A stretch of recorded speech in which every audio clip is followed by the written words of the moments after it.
So today's goal is to practice some of the basic skills you're going to need in Adobe Illustrator to be successful in this class. In the future, we'll delve into these things a little longer with more time, but today's just kind of an introduction and some practice. So the first thing I'm going to ask you to do is download your file on Google Classroom like you've been doing, save it somewhere safe. I recommend putting your name on it.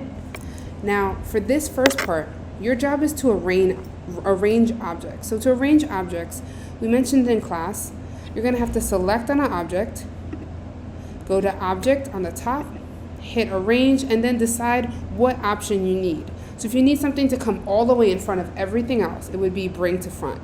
If you need it just to go above one object, maybe you would hit Bring Forward. Keep in mind that oftentimes you need to hit Bring Forward multiple times until you get it where you need to go. The quick keys are here on the side. Since you guys are on PCs, it will be Control in the little left and right bracket. Same goes for if you need to send something backwards or all the way to the back.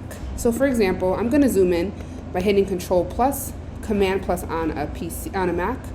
I might need, let's see, this computer mouse to be in top of other things. So I'm going to drag it over.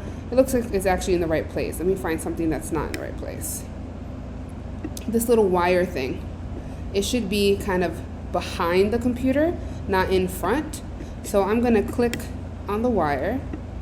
It's going to go over the instructions. Don't worry about that. I didn't want to clip it on you. And I'm going to put the computer right around here. But I can see that this wire is on top of the computer instead of behind it.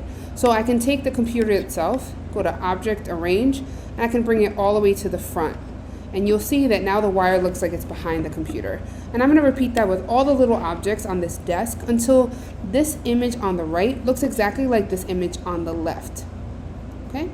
When you're done with that, you're going to have a few more sections on the bottom. And these sections have to do with selecting color. So for the first two layouts, I really want you to steal color from the design located on the left-hand side. To do that, I'm going to zoom in again, and I'm going to select an object I want to color. Let's say I want to start with the watering can. I would click on the object of the watering can, or at least this part. Make sure you're doing this with the selection tool, the black arrow. Then I would activate my eyedropper tool. Your eyedropper tool is located a little lower down, but if you want to activate it really quickly, you can hit the letter I on your keyboard and it will pop up the eyedropper tool. It's a quick key for the eyedropper tool. Then you can steal the color by simply clicking down, and that same blue will be taken. Now here's where students often mess up. They click down to somewhere else by accident and they go like this. As long as you have the eyedropper, it will steal color from anywhere you click. So if you click on the white of a page, it thinks you want to make your object white.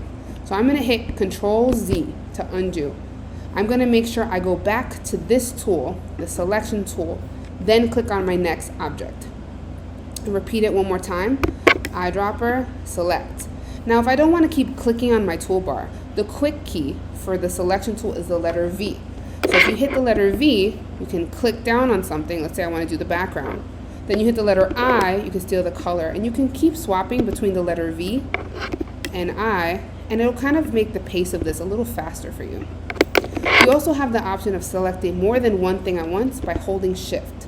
So if I want the letters R, T, and Y all to be blue, I can click on one with my selection tool, hold Shift, click on the next one. Do not release Shift until I'm happy.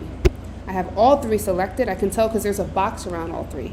I can hit my I on my keyboard, steal the blue, and now I've saved myself a little bit of time and multiple things have been colored. You're going to repeat that for all of this. Now I'm giving you the option to either color the entire garden party or the entire birthday party one. You can choose one or the other. The last part that you all have to do is the space birthday layout. And for this one, I actually want you to choose your own color scheme, not one provided here. To choose your own color scheme, you can either pick random colors, or you can go online and Google a color scheme you really like and steal those colors and put them here by taking a screenshot and dragging it in. But get creative with this one. Make this your own. When you're done, please save and upload to Google Classroom.